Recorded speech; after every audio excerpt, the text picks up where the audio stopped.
جمعے کا یہ مبارک اور مقدس دن جسے امام الانبیاء جناب رسول اللہ صلی اللہ علیہ وسلم نے مسلمانوں کا عید فرمایا ہے کہ امت مسلمہ کے لیے جمعے کا دن عید کا دن ہے، اور ہر بندہ یہ چاہتا ہے کہ ہمیں عید کی مکمل خوشی ملے اور جتنا ثواب اللہ نے عید میں رکھا ہے وہ ثواب مکمل ملے۔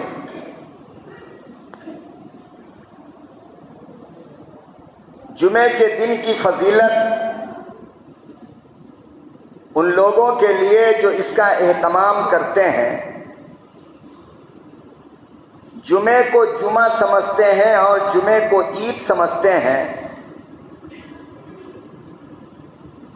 فرمایا جناب رسول اللہ صلی اللہ علیہ وسلم نے، ترمذی کی روایت ہے کہ جو لوگ جمعے کے دن اپنے گھروں سے وضو کر کے اذان سے پہلے مسجد میں آ جاتے ہیں، فرمایا کہ اس کے گھر اور مسجد کے درمیان جتنے قدم وہ چلا ہے، فرمایا ہر قدم کے بدلے اللہ رب العالمین اس بندے کے نام سے 1 سال کے مکمل عمرے کا ثواب لکھتا ہے۔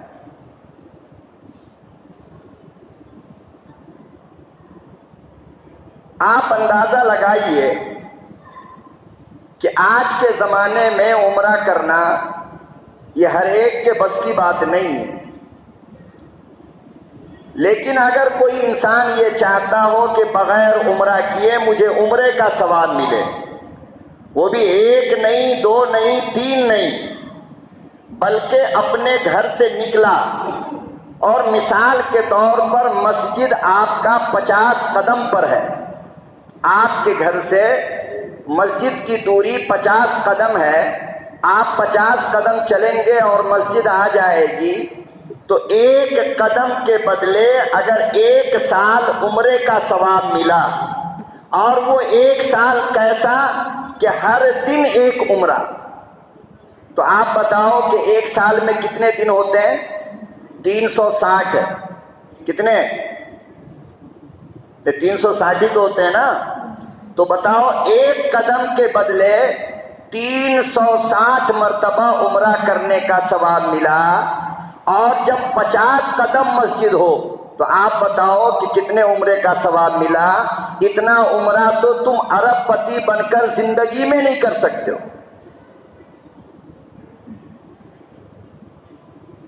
اور جس بندے کا گھر 100 قدم پہ ہے اور پھر وہ وضو کیا اور مسجد پیدل چل کر آیا، تو آپ بتاؤ اس کو کتنے عمرے کا ثواب ملا۔ اور پھر یہ تو ایک جمعے کی بات ہے، اللہ نے اگر آپ کو 50، 60، 40 سال کی عمر دے دی تو اندازہ لگا کر بتاؤ کہ کتنے عمرے کا ثواب ملے گا۔ لیکن ہماری بیچاری قوم ایسی ہے جس کو بات سمجھ میں آتی ہی نہیں، ان کو چاہے جتنا سمجھا دو، جتنا سمجھاؤ، جیسے سمجھاؤ، بس وہ اس انتظار میں ہے کہ اللہ میاں ڈائریکٹ آئے مسجد میں اور وہ تقریر کرے تب ہم بات سمجھیں گے، مولوی کی بات ہم نہیں سمجھنے والے۔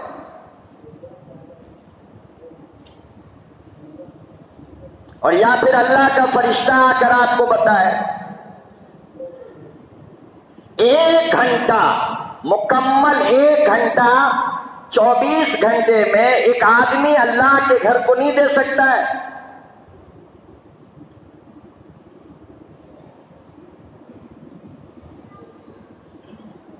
اور وہ بھی ہفتے میں 1 بار۔ فرمایا کہ پہلی صف میں آ کر بیٹھ جاؤ جمعے کے دن۔ نبی کریم صلی اللہ علیہ وسلم نے فرمایا کہ جمعے کے دن پہلی صف میں آ کر کے بیٹھ جاؤ، نماز سے فارغ تم بعد میں ہوگے، 100 اونٹ ذبح کرنے کا ثواب اللہ تمہارے نام لکھ دیتا ہے۔ بات سمجھ میں نہیں آتی؟ اب ہم ایک اونٹ اگر کرنا چاہیں تو کتنے پاپڑ بیلنے پڑیں گے، ہیں ہمارے بس میں وہ؟ لیکن ایک جمعے میں آپ اگلی صف میں آ کر بیٹھ گئے اور اللہ نے آپ کے لیے 100 اونٹ کا ثواب۔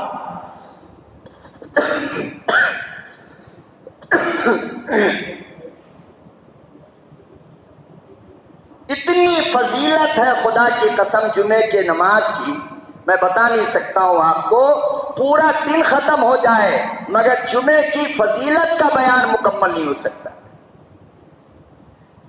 پورے ہفتے میں ایک جمعہ ایسی ہے، ایک نماز جمعے کا دن ایسا ہوتا ہے کہ اذان سے لے کر جمعے کی نماز مکمل ہونے کے بیچ میں 2-4 سیکنڈ ایسا آتا ہے کہ اللہ پوری دنیا کے مردوں سے عذاب کو اٹھا لیتا ہے، ختم کر دیتا ہے۔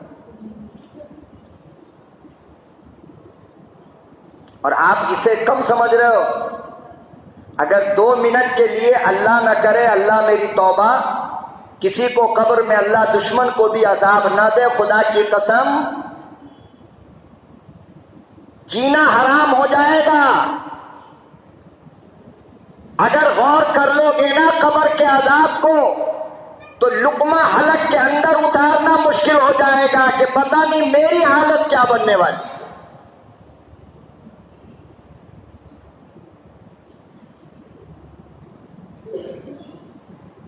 ایک میت کو دفن کر کے ابھی تم 40 قدم ہٹتے بھی نہیں ہو، 40 قدم بس، اور قبر کا فرشتہ آ جاتا ہے منکر نکیر سوال و جواب کرنے کے۔ آپ بتاؤ، جس کو زندگی میں کبھی نہیں دیکھا اور دیکھ رہے ہو تو کہاں پر نہ وہاں بیٹا بیٹھا ہے نہ بیٹی ہے، نہ بیوی ہے نہ کوئی یار ہے، نہ کوئی موبائل ہے نہ کوئی میسج کا سوال ہے، کچھ بھی نہیں، آپ ہو اور اللہ کا منکر نکیر ہے، اور فرمایا کہ منکر نکیر کے ایک ایک ناخن تانبے کے اتنے بڑے بڑے ہیں خدا کی قسم کہ اگر زمین پر مار دے تو آدھی زمین کی مٹی ختم ہو جائے، اور ایسی شکل میں وہ فرشتہ آتا ہے۔ ابھی آپ 40 قدم پہ ہو، قبرستان سے باہر بھی نہیں گئے ہو، اور ابا کے ساتھ یہ معاملہ شروع ہو گیا۔ وہ بیٹا جس کو کلیجہ سے کبھی ہٹاتے نہیں تھے، اس بیٹے کے ساتھ یہ معاملہ شروع ہو گیا۔ وہ بیٹی جس کے بغیر تم نے کبھی دسترخوان پر کھانا نہیں کھایا، اس بیٹی کے ساتھ وہ معاملہ شروع ہو گیا۔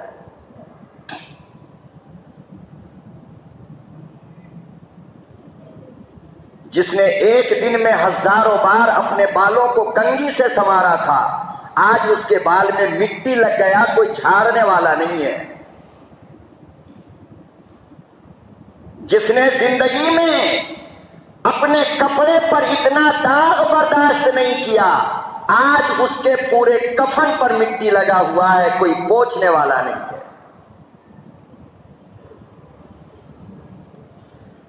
اسی لیے تو اللہ کے نبی صلی اللہ علیہ وسلم نے فرمایا تھا نا کہ گناہوں سے اگر بچنا چاہتے ہو تو موت کو یاد کیا کرو، سوائے موت کی یاد کے اور قبر کی یاد کے تم کو کوئی بھی گناہ سے بچانے والا نہیں ہے۔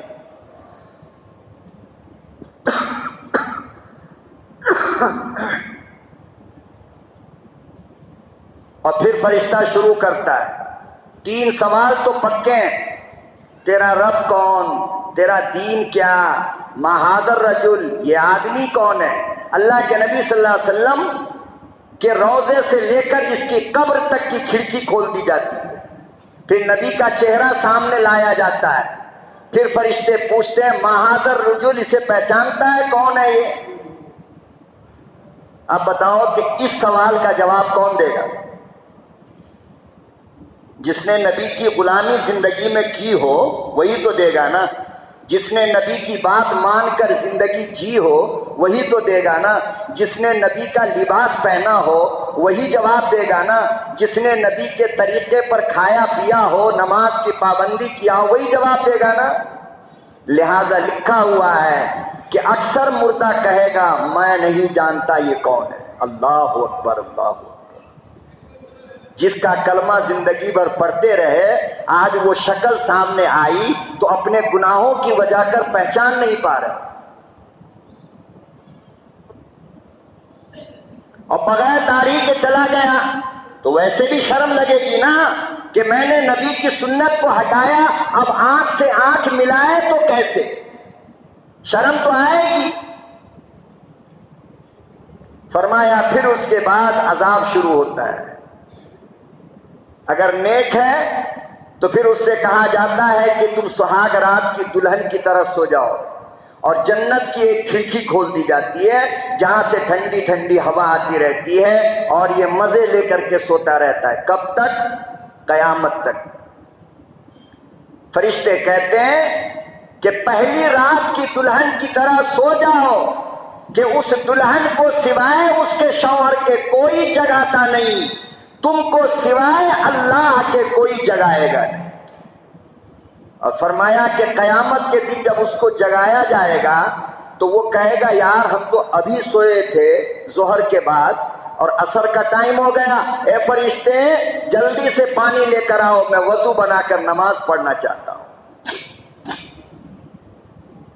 یہ کون خوش نصیب ہوگا آپ فیصلہ کر کے بتا سکتے ہو نا. ہماری تقریر کی ضرورت نہیں ہے، آپ کا دل خود عالم ہے، مفتی ہے، دل سے پوچھو یہ کون ہوگا. وہ ہوگا جس نے کبھی اپنے رب کو سجدہ کیا ہی نہیں،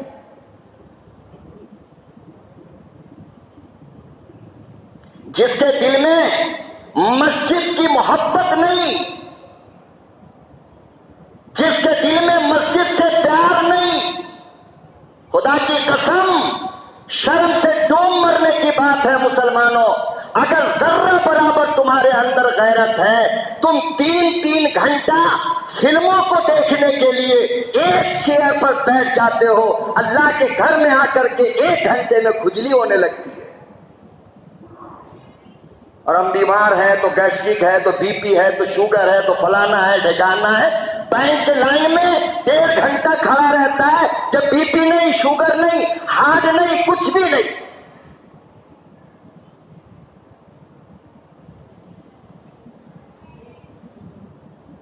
اور ساری بیماری یہی شروع ہو جاتی ہے. اللہ سے ڈرو، اللہ سے ڈرو. یہ اللہ کا گھر ہے. یہ میرے آقا نے فرمایا کہ دنیا کی سب سے گندی اور ناپاک جگہ جہاں اللہ کی لعنت برستی ہے وہ بازار ہے، اور دنیا کی سب سے بہترین جگہ جہاں اللہ کی رحمت برستی ہے وہ مسجد ہے. جب تمہارا دل بازار میں لگنے لگے اور مسجد سے تمہیں کھجلی ہونے لگے تو سمجھو کہ ایمان کمزور ہو رہا ہے. ورنہ یار کیا مطلب ہے کہ مسجد میں دل نہیں لگے گا؟ اور اگر یہاں سکون نہیں ہے تو کیا بس اسٹینڈ میں سکون ملے گا؟ لاج میں سکون ملے گا؟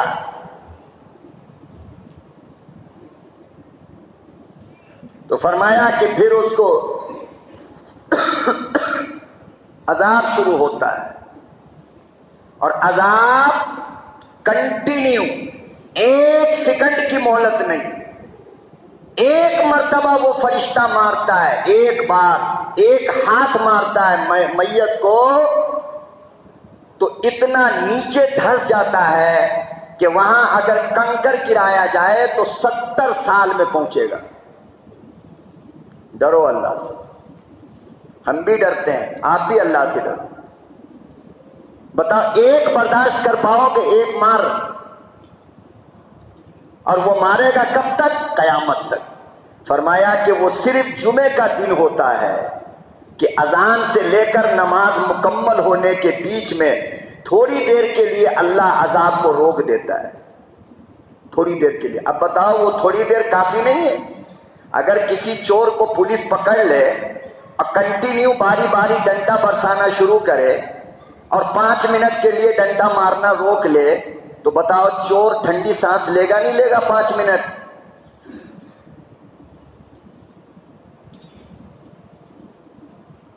اتنا پاورفل ڈیٹ ہے یہ، اتنا پیارا دن ہے یہ جمعے کا دن، لیکن یہ ان کے لیے ہے جو صبح نماز فجر کے بعد سے لے کر اذان تک قسم خدا کی صرف جمعے کی تیاری کرتا ہو، بچوں کو نہا رہا ہے، اچھے کپڑے الماری سے نکال رہا ہے، بیٹی کو کہہ رہا نہا لو، بیوی سے کہہ رہا نہا لو، اٹھو اچھا ناشتہ بناؤ، آج عید کا دن ہے، بہترین کپڑا نکالو، آج عید کا دن ہے، بیٹے کو ریڈی کرو، مسجد لے کے جانا ہے، آج عید کا دن ہے، دوپہر کا کھانا بہترین بناؤ، آج عید کا دن ہے، بہترین خوشبو قیمتی خوشبو نکالو، آج عید کا دن ہے، سرما نکالو، آج عید کا دن ہے، اچھا تیل سر میں ڈالو، آج عید کا دن ہے۔ فرمایا اس خوش نصیب کے لیے جمعے کا دن مبارک دن ہوتا ہے۔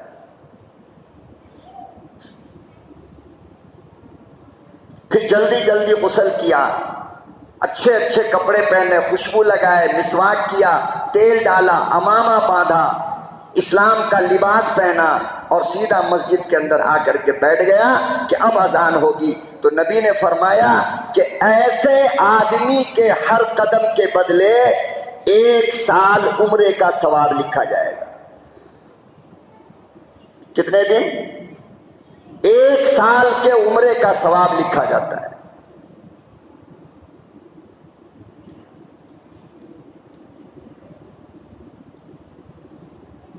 اور ہم بول بول کر پاگل ہو رہے ہیں کہ یار اذان کے ٹائم کم سے کم آ جاؤ، اذان سے آدھا گھنٹہ پہلے مت آؤ، 1 گھنٹہ پہلے مت آؤ۔ اچھا بتاؤ، جب تمہارے نام پر 100 عمرے کا ثواب لکھا جائے گا تو کیا اس میں اس مولوی کا کوئی پرسنٹیج ہے کیا؟ ہم کو کچھ ملے گا کیا؟ تو پھر مانتے کیوں نہیں؟ اور جب تم کو اگلی صف میں بیٹھنے پر 100 اونٹ ذبح کرنے کا ثواب مل رہا ہے تو کیا تم 1 اونٹ مجھے دے دو گے؟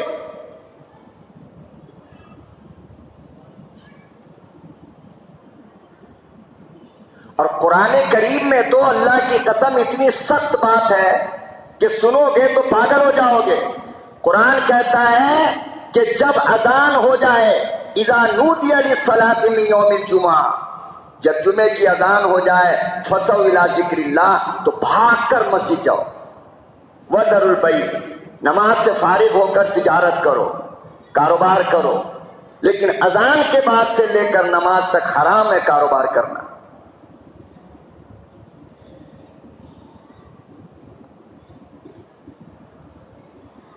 مگر افسوس ہوتا ہے میرے بھائی، بہت افسوس ہوتا ہے، اور ہم سوائے افسوس کے اور آپ کا کچھ کر بھی نہیں سکتے، اس لیے کہ آپ جانے آپ کا رب جانے، ہمارا کام تو بس بولنا ہے۔ آپ آؤ گے تب بھی بیان ہوگا، نہیں آؤ گے تب بھی بیان ہوگا، ہر حال میں بیان تو ہونا ہے۔ نصیب والا وہ ہے جو دین کی نسبت پر تھوڑی دیر پہلے آئے، بیٹھے۔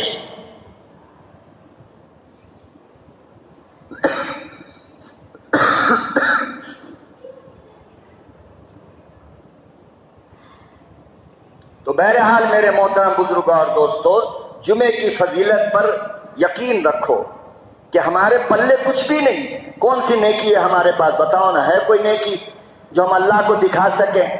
1 وقت کی نماز بھی پڑھ لیتے ہیں، وہ نماز بھی ویسے ہی ہے، وہ بھی دکھانے کے لائق نہیں ہے اللہ کو۔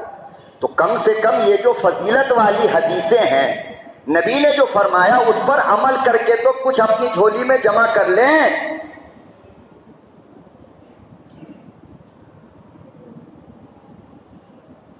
اور اگلی صف میں بیٹھنے کی کوشش کرو۔ یہ بیماری بھی بہت گندی ہے، کوئی وہاں بیٹھ جاتا ہے، کوئی وہاں بیٹھ جاتا ہے، کوئی وہاں۔ بھائی معذور لوگ ہیں جو بیمار ہیں، وہ بیچارے سائیڈ میں کئی ایک جگہ بیٹھتے ہیں، ان کا معاملہ الگ ہے۔ مگر آپ کو اللہ نے صحت تندرستی دیا، پاؤں میں طاقت، ہاتھ میں طاقت، جسم میں طاقت، بیٹھنے کی طاقت، سب کچھ ہے، تو اگلی صف میں بیٹھا کرو۔ صحابہ اکرام خدا کی قسم لالچ کرتے تھے، بھاگتے تھے اگلی صف کے لیے، اس لیے کہ سب سے زیادہ ثواب نماز کا اگلی صف والے کو ملتا ہے۔ پھر اس کے بعد پچھلی صف، پھر اس کے بعد پچھلی، اور جو ایک دم پیچھے ہے اللہ ہی جانے اس کو کتنا مل رہا ہے۔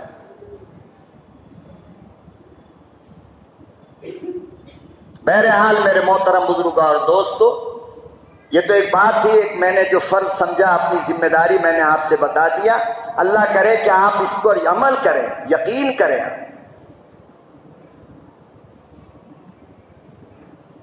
بات جو مجھے کرنی تھی وہ یہ کہ دنیا میں ہر انسان کی اپنی کچھ پسند ہوتی ہے، ہر انسان کی اپنی کچھ پسند ہوتی ہے۔ کوئی آدمی ایسا نہیں ہے، وہ کوئی پاگل ہی ہوگا، ہے کہ نہیں؟ ہر انسان کسی نہ کسی چیز کو لائک کرتا ہے، پسند کرتا ہے۔ کوئی ہیرو کو پسند کرتا ہے، کوئی عالم کو پسند کرتا ہے، کوئی ہیروئن کو پسند کرتا ہے، کوئی بیوی کو پسند کرتا ہے، کوئی کسی کو کوئی گوشت پسند کرتا ہے تو کوئی دال پسند کرتا ہے، کسی کو بریانی اچھی لگتی ہے تو کسی کو روٹی اچھی لگتی ہے، یعنی کہ ہر آدمی کو کچھ نہ کچھ پسند ہے نہیں؟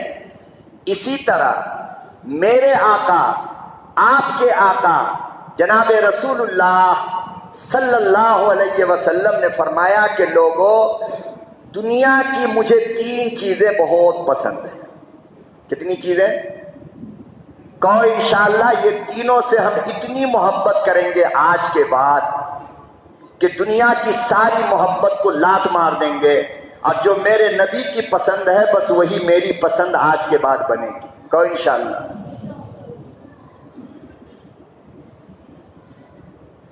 فرمایا حبب الی من دنیاکم ثلاث، کہ لوگوں تمہاری دنیا کی 3 چیزیں مجھے جان سے زیادہ پسند ہے، بہت پیارا لگتا ہے، بہت محبت کرتا ہوں میں ان 3 چیزوں سے۔ سب سے پہلی چیز کیا فرمایا؟ تعجب میں پڑ جاؤ گے، اللہ اکبر۔ سب سے پہلی چیز فرمایا الطیب، خوشبو۔ کیا؟ خوشبو مجھے بہت پسند ہے۔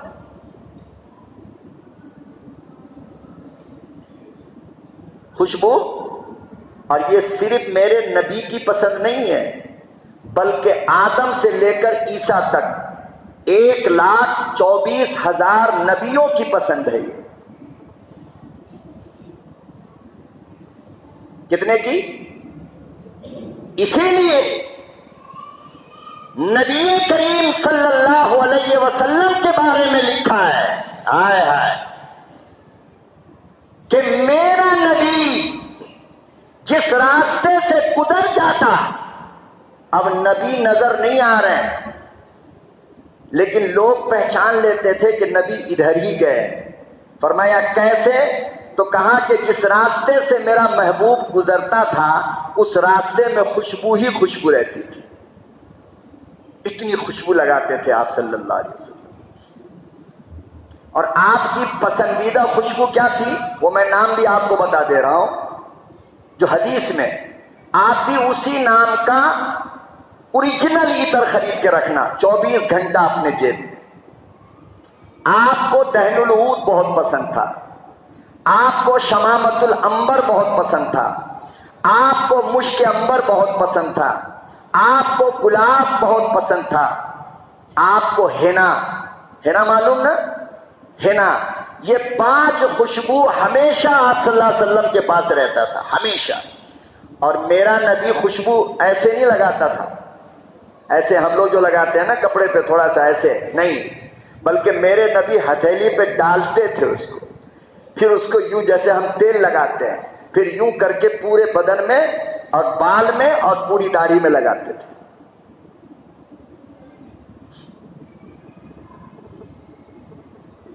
اب بتاؤ یہ جو 5 نام میں نے آپ کو گنایا ہے، ایمانداری سے بولو، اللہ کے گھر میں بیٹھے ہو، آپ میں سے کوئی بندہ ان 5 خوشبوؤں کا نام سنا ہے اس سے پہلے؟ آج کل مارکیٹ میں ماڈرن نام سب چل رہا ہے، جو عطر نہیں ہے، وہ کیا ہے؟ عطر نہیں، خالی کیمیکل ہے، وہ عطر ہے ہی نہیں وہ۔ کیمیکل میں تھوڑی خوشبو ڈال کر اسے عطر بنا دیا.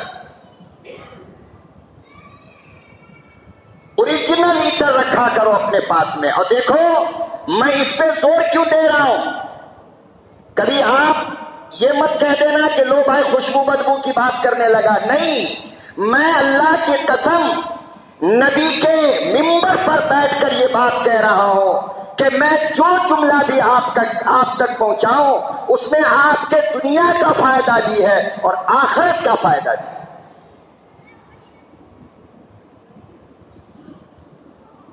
فرمایا کہ جہاں بدبو ہوتی ہے وہاں فرشتہ نہیں آتا.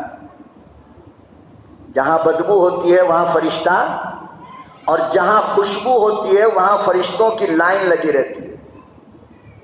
بتاؤ میں جو یہ خوشبو بول رہا ہوں اس میں کیا نقصان ہے, کیا فائدہ ہے, آپ کی سمجھ میں آیا کہ جب میں خوشبو میں رہتا ہوں. دوسری بات اور سنو, انسان جب سنت سمجھ کر کے خوشبو کا استعمال کرتا ہے نا تو پھر اس کا دماغ گناہ کی طرف جلدی نہیں جاتا, اس کے دل میں گندا خیال نہیں آتا. سگریٹ مارو گے نا تب گندا خیال آئے گا, یاد رکھنا یہ بات, لکھ لینا. گانجا پیو گے نا تب دل کرے گا کسی کی بیٹی کو چھیڑوں. افیم مارو گے نا تب دل کرے گا کسی پہ ہاتھ ڈالوں. شراب پیو گے نا تب دل کرے گا کسی پہ ہاتھ ڈالوں. لیکن خدا کی قسم جب خوشبو لگاتے ہو تو تمہارا دماغ بھی کنٹرول میں رہتا ہے گناہ سے اور دل بھی کنٹرول میں رہتا ہے. کیوں؟ اس لیے کہ یہ نبی کی سنت ہے. اس کی سنت ہے, یہ نبی کی سنت ہے. اسی لیے میرے آقا صلی اللہ علیہ وسلم نے پوری زندگی میں کبھی بھی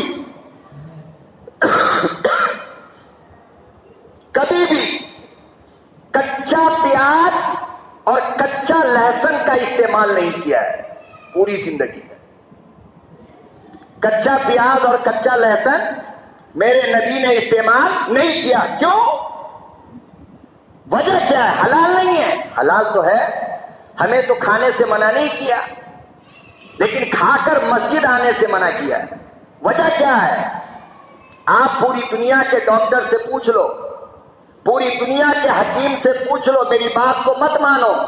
وجہ یہ ہے کہ آدمی جب کوئی بدبو والی چیز کھاتا ہے نا تو پھر وہ بدبو اس کے پسینے سے باہر آتی ہے,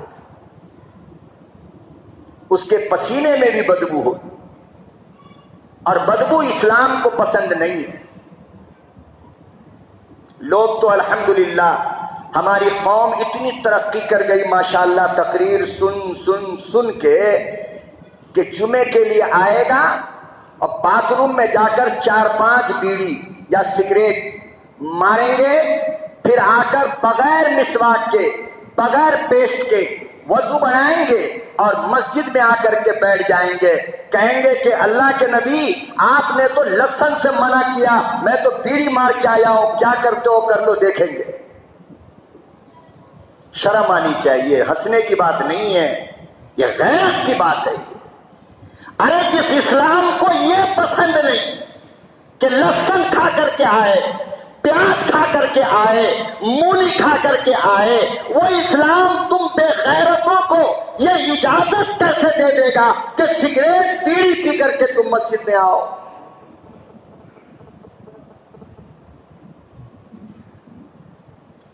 اور معاف کرنا میرے بھائی, بعض لوگوں کے منہ سے بیڑی سگریٹ کی خدا کی قسم ایسی بدبو آتی ہے کہ اگر نماز میں ان کے بازو میں کھڑے ہو گئے اور تم کو عادت نہیں ہے بیڑی سگریٹ کی تو دل کرے گا نیت توڑ کر یہاں سے ہٹ جائے, اس لیے کہ وہ سانس پھینکتا ہے تو بدبو آتی ہے. اب بتاؤ جب مجھے اتنی تکلیف ہے تو ان فرشتوں کو کتنی تکلیف ہوگی. تو یہ اللہ سے شکایت کرتا ہے کہ اللہ یہ ظالم مجھے بدبو سے پریشان کر رہا ہے, میرا انصاف کیجئے. پھر اللہ انصاف کرتا ہے تو کبھی ہارٹ اٹیک آ جائے گا, کبھی گلے کا کینسر ہو جائے گا. یہ انصاف ہے اللہ کا. بچو, اور ایک تعجب کی بات کہ جو چیز نقصان دیتی ہو اس سے اللہ کی قسم جانور بھی بچتا ہے. جانور دیکھو کتا مین روڈ پہ سویا رہتا ہے، آپ دور سے آتے ہو، گاڑی کا ہارن مارا، فوراً کتا اٹھ کر کہاں چلا گیا؟ ارے بولو کیوں؟ اس لیے کہ کتا کو یہ خوف ستانے لگا کہ اگر میں نہیں ہٹوں گا تو گاڑی مجھے نقصان پہنچا دے گا۔ دیکھو کتا بھی نقصان پہنچانے والی چیز سے بچتا ہے، لیکن یہ انسان ہے جو نقصان پہنچانے والی چیز سے نہیں بچتا، 24 گھنٹہ منہ میں گٹکا ڈالے ہوئے ہو، گٹکا۔ شراب سے گندی بدبو آتی ہے گٹکے کی، تو کتا ہم سے بہتر ہے یا نہیں؟ تم کو پتا ہے؟ اور گٹکا کے پیکٹ پہ لکھا ہے انجوریس ٹو ہیلتھ، جہاں پہ کینسر کا فوٹو دے رکھا ہے اس پہ، لیکن اسے دیکھ کر کے بھی یوں پھاڑتا ہے اور یوں ڈالتا ہے گلے میں جیسے مدینے کا اجوا کھجور کھا رہا۔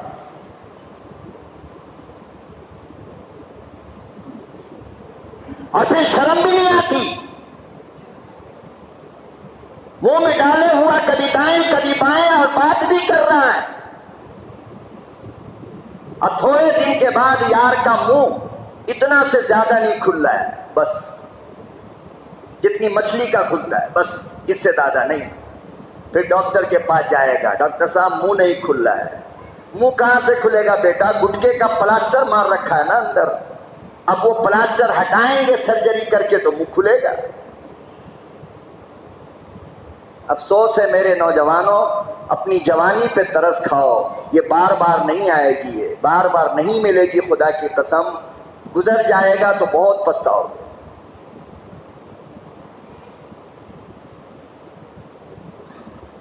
اسی گٹکے، تمباکو، سگریٹ اور بیڑی کا نتیجہ ہے یہ کہ تم 4 قدم دوڑ نہیں سکتے، تم تو 4 سیڑھی چڑھ نہیں سکتے، ہانپے گا، سانس پھولے گا۔ جوان ہے یہ جوانی اللہ کو پسند ہے۔ بچو، مجھے کوئی شوق نہیں ہے یہ سب بولنے کا، مجھے بولنے کے لیے الحمدللہ بہت کچھ ہے، لیکن مجھے درد ہوتا ہے اس لیے کہ تم میری قوم کے لوگ ہو، میری قوم کی امانت ہو، تم اسلام کے لیے جوان بنے ہو، تم قرآن کی حفاظت کے لیے اللہ نے جوانی دیا ہے، اس مسجد کے ممبر کی حفاظت کی ذمہ داری تمہارے سر کے اوپر ہے، مسجد کے مینار کی حفاظت کی ذمہ داری تمہارے سر پر ہے۔ اگر تم کمزور ہو گئے تو قوم کا بچہ بچانے کے لیے نہیں آئے گا، قوم کا بوڑھا بچانے کے لیے نہیں آئے گا، اور تم بھی اگر کمزور ہو گئے تو بتاؤ مسجد کیسے بچے گی؟ کون بچائے گا مسجد کو؟ قرآن کی بے حرمتی کوئی ظالم کتا کرے، بوڑھے نہیں جائیں گے، بچے نہیں جائیں گے، عورت نہیں جائیں گے، کون جائے گا؟ تم کو جانا ہے، لیکن اپنے آپ کو بنا کے رکھو گے تو نا۔ جتنا گٹکا کھاتے ہو، سگریٹ پیتے ہو، بیڑی پیتے ہو، خدا کی قسم اس کا دودھ پیا کرو، گھی کھایا کرو، ڈرائی فروٹ کھایا کرو، شہد کھایا کرو، اسلام کے سپاہی کی نیت سے کھایا کرو کہ اللہ میں اسلام کا سپاہی بننا چاہتا ہوں، تو ثواب ملے گا۔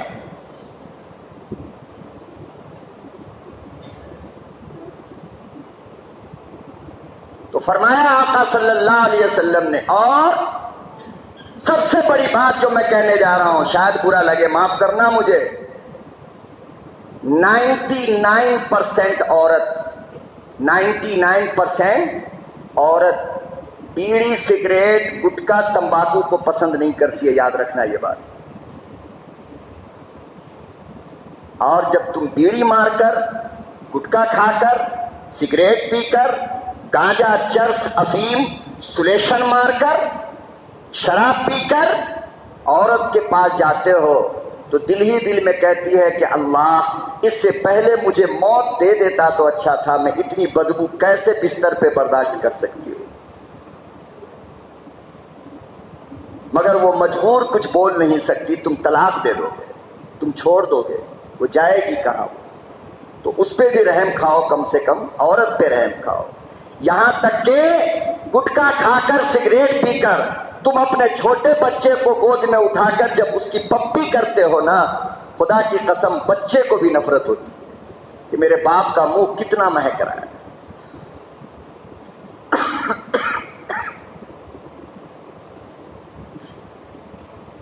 بچو، بدبو کی ہر چیز سے بچو، صحت رہے گی، اچھی صحت بنے گی، حادثوں سے بچو گے، برین ہیمریج سے بچو گے، ہارٹ اٹیک سے بچو گے، لیور اور کڈنی اور ہارٹ کے کینسر سے بچو گے، شوگر بی پی سے بچو گے، بڑی بڑی بیماریاں سے بچ جاؤ گے اگر یہ نشہ خوری کی عادت تمہاری ختم ہو گئی۔ منہ کے کینسر سے بچو گے۔ یہ کون سی عقل مندی ہے یار کہ 5 روپے کے گٹکے کے لیے اپنی جان کو دے دیتے ہو، کینسر جیسی بیماری میں پڑ جاتے ہو۔ یہ عقل مندی ہے۔ خوشبو استعمال کرو۔ آقا نے فرمایا الطیب، مجھے خوشبو بہت پسند ہے۔ اور عجیب بات ہے، نبی کے زمانے میں جو صحابہ آ کر آپ کو گفٹ دیا کرتے تھے نا، گفٹ، وہ بھی عطر ہی لے کر آتے تھے۔ کیا لے کر آتے تھے؟ بولو بھائی۔ اور نبی کریم صلی اللہ علیہ وسلم بھی ان کو گفٹ میں عطر دیا کرتے تھے، کھجور دیا کرتے تھے، زیتون دیا کرتے تھے، زعفران دیا کرتے تھے، ایسی چیزیں گفٹ میں دیا کرتے تھے۔ تو اعلیٰ قسم کی خوشبو لگایا کرو، یہ بازار والا نہیں، یہ سب خوشبو ہے ہی نہیں ہے، یہ کیمیکل ہے۔ یہ اعلیٰ قسم کی خوشبو بہترین کمپنی کی مارکیٹ میں ملتی ہے، لا کر کے ہر وقت جیب میں رکھا کرو، ہر وقت جیب میں رکھو، لگاؤ۔ یہ خوشبو تمہارا فرشتوں کو بلاتا ہے، فرشتے آ کر کے چمٹتے ہیں تم سے خوشبو کے لیے۔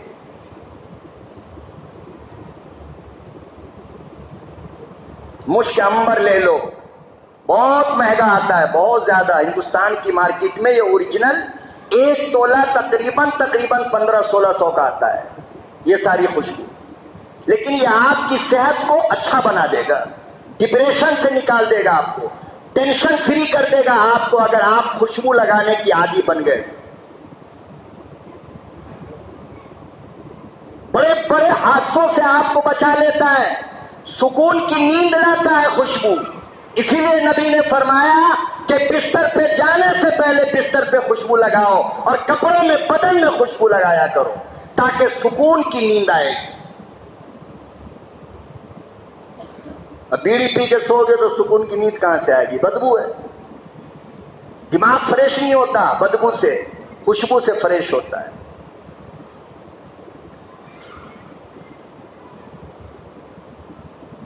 اسی لیے جنت کے شربت کا جو ذکر پڑھا آپ نے سنا، اس میں کیا لکھا ہے کہ مشک عنبر سے زیادہ خوشبودار ہوگا، برف سے زیادہ ٹھنڈا ہوگا، شہد سے زیادہ میٹھا ہوگا، دودھ سے زیادہ سفید ہوگا۔ دیکھو جنت کے شربت وہاں بھی مشک اور عنبر کا خوشبو کا ذکر آ رہا ہے۔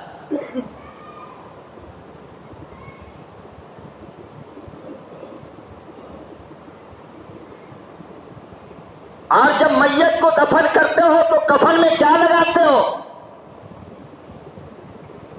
خوشبو لگاتے ہو نا؟ کیوں؟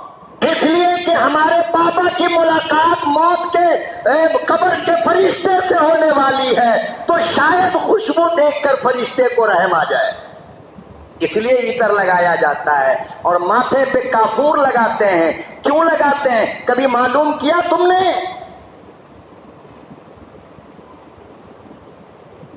ہاتھ پہ کافور، ماتھے پر کافور اور سینے پہ کافور، جسم پہ کافور لگاتے ہیں، کیوں؟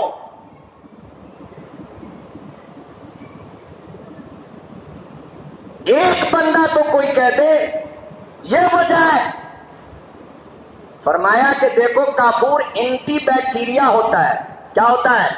اینٹی بیکٹیریا اور اینٹی سیپٹک ہوتا ہے۔ وہ مرے ہوئے انسان کے جسم کے اندر جو بدبو پیدا ہوتی ہے، کافور اس بدبو کو ختم کرتی ہے۔ پھر کفن کے اوپر ہم عطر لگاتے ہیں کہ اب بدبو ختم ہو گئی تو اب کفن پہ خوشبو ڈالو۔ ڈالتے نہیں ڈالتے بھائی؟ ان باریکیوں کو اسلام کی یہ باریکیاں ہیں، ان کو غور کیا کرو، سوچا کرو، سمجھا کرو، تو مرنے کے بعد جو چیز ہماری صحت کے لیے فائدہ مند ہے، مردے جسم کے لیے جو چیز فائدہ مند ہے، بتاؤ بھلا زندوں کے لیے وہ کتنا فائدہ مند ہوگا؟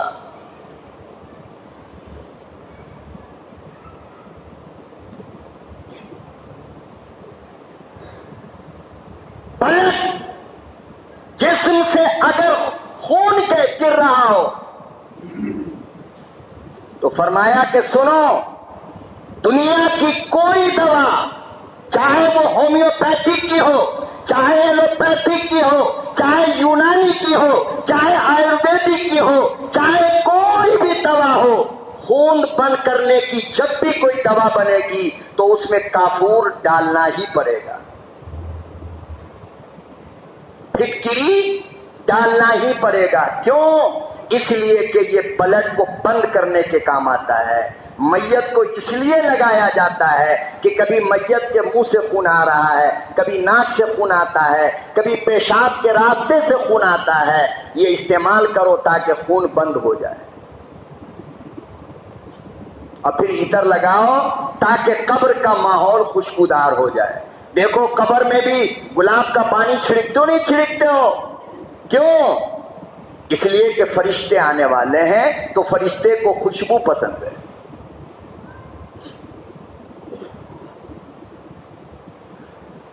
تو ارشاد فرمایا جناب رسول اللہ صلی اللہ علیہ وسلم نے کہ تمہاری دنیا کی سب سے پہلی چیز جو مجھے سب سے زیادہ پسند ہے وہ ہے خوشبو۔ کیا ہے وہ؟ خوشبو۔ اور اس کے جسمانی طور پہ اور بھی بہت سارے فائدے ہیں جو میں یہاں پر اس وقت نہیں بول سکتا۔ آپ اگر معلوم کرنا چاہو تو مجھ سے اکیلے میں فون پر یا مل کر کے آپ معلوم کر سکتے ہو۔ اس کے علاوہ وہ فائدہ جس کو حاصل کرنے کے لیے آپ کروڑوں روپیہ خرچ کرو گے تو نہیں مل سکتا آپ کو۔ اگر آپ خوشبو کی عادی بن جاؤ، خوشبو کا نشہ آپ کو ہو جائے تو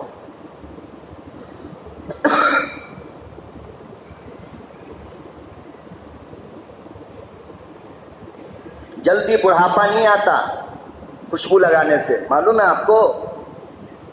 بڑھاپا نہیں آتا، اور اگر بڑھاپا آ بھی جائے تو خوشبو کے جو لوگ عادی ہوتے ہیں، ہر وقت خوشبو ہر وقت خوشبو، فرمایا کہ 100-110 سال تک کی عمر میں بھی جسم کی کمزوری نہیں آتی اس بندے کو خوشبو لگانے سے۔ عجیب بات ہے۔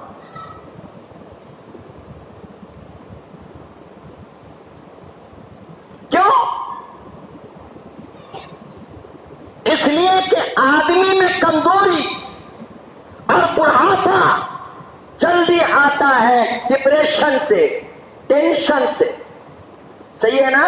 اور نبی نے فرمایا کہ جب خوشبو استعمال کرتے ہو تو وہ ڈپریشن کی دوا بن جاتی ہے، وہ ٹینشن کو ختم کرتی ہے، اس لیے جلدی بڑھاپا نہیں آتا، اور بڑھاپا آ بھی جائے تو کمزوری نہیں آتی۔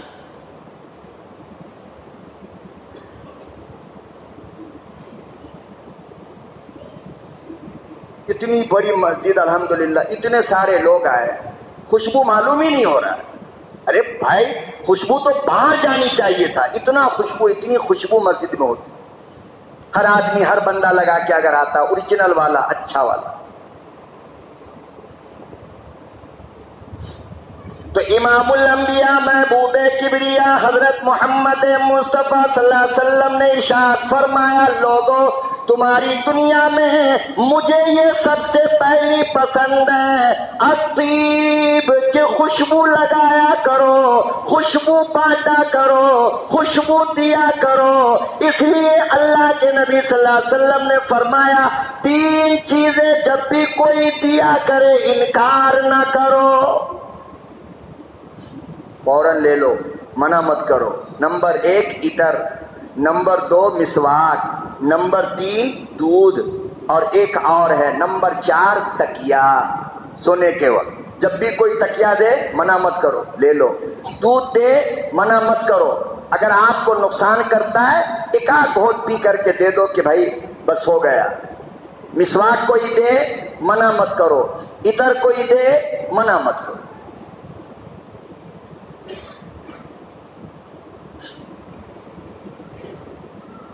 فرمایا الطیب، تمہاری دنیا کی مجھے خوشبو بڑی پیاری لگتی ہے، بہت پسند ہے۔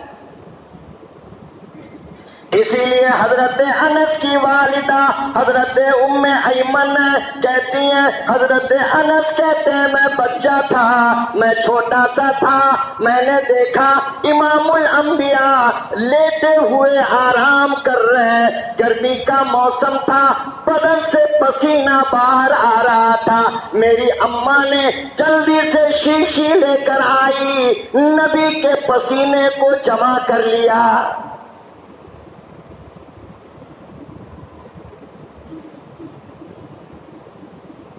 کسی نے پوچھا ایمن پسینہ کیوں جمع کرتی ہو؟ حضرت ایمن کہنے لگی کوئی اپنے جسم پہ گلاب لگائے گا، کوئی اپنے جسم پہ مشک عنبر لگائے گا، میری بیٹی جب دلہن بنے گی میں اپنی بیٹی کے شادی کے جوڑے پر نبی کا پسینہ لگاؤں گی۔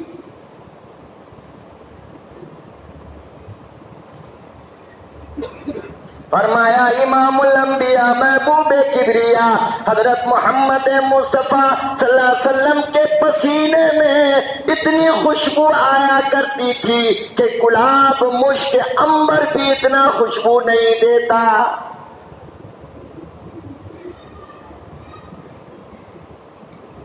مگر یہ کب ہوتا ہے؟ جب صاف ستھری پاکیزہ چیز کھاؤ گے، تازی چیز کھاؤ گے، اچھی چیز کھاؤ گے تو پسینے کی بدبو کو اللہ ختم کر دیتا ہے۔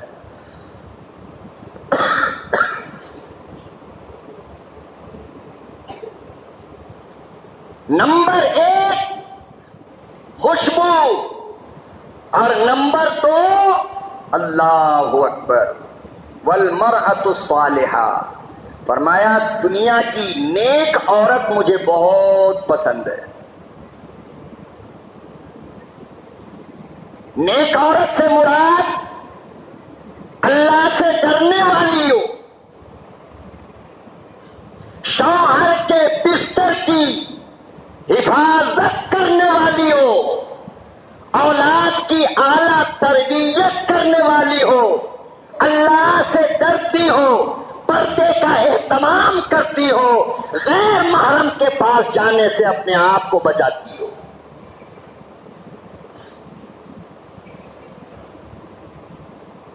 فرمایا ایسی عورت جس میں نیکی کی صفت ہو، ایسی عورت مجھے دنیا کی بہت پسند ہے۔ لیکن آج اس زمانے میں چراغ لے کر کے ڈھونڈو تو آج نیک عورتوں کا ملنا مشکل ہے۔ ہمارے یہاں نیک عورت کس کو سمجھا جاتا ہے معلوم ہے آپ کو؟ 5 وقت کی نماز پڑھ لے، قرآن کی تلاوت کر لے، بس وہ نیک ہو گئی۔ نہیں، نیکی کا یہ معیار نہیں ہے۔ عورت کے لیے نیکی کا سب سے پہلا معیار یہ ہے کہ اس کے ہاتھ کے ناخن کو بھی سوائے اس کے شوہر، اس کے باپ، اس کے دادا، اس کے نانا، یعنی وہ لوگ کہ جن سے نکاح حرام ہے، کوئی اور نہ دیکھے گا۔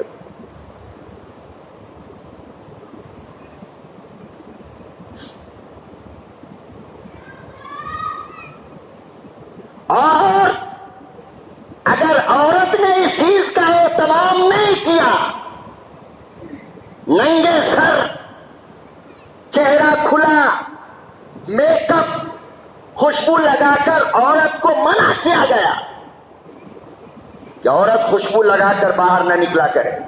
نبی نے فرمایا، قرآن نے منع کیا ہے، عورت پازیب پہن کر کے جس پائل کے اندر، جس پازیب کے اندر گھنگرو لگا ہو، آواز آتی ہو، فرمایا کہ وہ گھنگرو والا پائل پہننا عورت کے لیے حرام ہے، ناجائز ہے۔ اللہ کے نبی اپنے گھر میں پہن لیں، فرمایا پھر بھی جائز نہیں۔ شوہر کے لیے فرمایا پھر بھی جائز نہیں۔ کیوں؟ گلے کا ہار پہن سکتے، ماتھے کا ٹیکا پہن سکتے، کان کا زیور پہن سکتے، ہاتھ کی چوڑی پہن سکتے، بغیر آواز کے سونے کا پائل پہن سکتے، تو آواز والا پائل جو میرے شوہر کو اچھا لگتا ہے میں کیوں نہیں پہن سکتی؟ فرمایا اس لیے نہیں پہن سکتی ہو کہ یہ آواز گیٹ کے باہر جائے گی۔ کہاں جائے گی؟ بولو نا بھائی، ڈرتے کیوں ہو؟ کہاں جائے گی؟ باہر جائے گی۔ تو باہر والے کے دل میں کھجلی ہوگی یا نہیں؟ ارے بول بھائی، مولویوں کو تو ہوتی ہے، آپ لوگ اللہ کے فرشتے ہو بھائی، میں نہیں جانتا، لیکن ہم گنہگاروں کو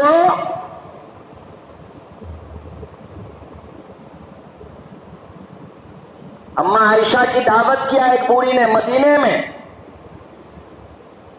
مائی رات کے کھانے کی دعوت ہے میرے یہاں، اللہ کیا؟ حضرت عائشہ نے فرمایا قبول ہے۔ کھانے کا وقت ہوا، اماں گئی، دروازہ بند تھا، اندر سے پائل کی آواز آ رہی تھی جیسے کہ کوئی چل رہی ہو۔ اماں واپس آ گئی،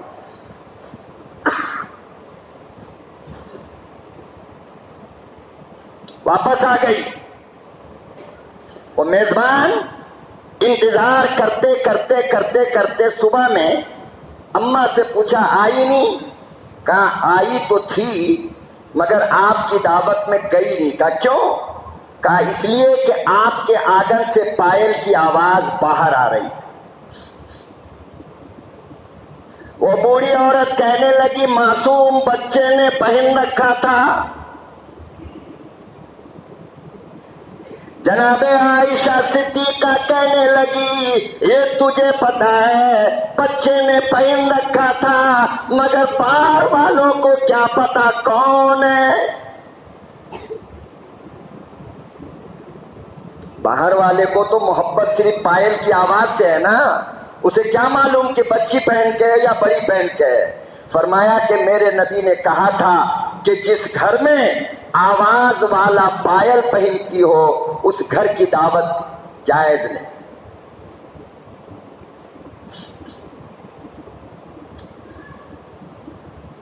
اب فیصلہ آپ کو کرنا ہے، میری تو ہے نہیں یہ باتیں، کس کی ہے یہ؟ نبی کی۔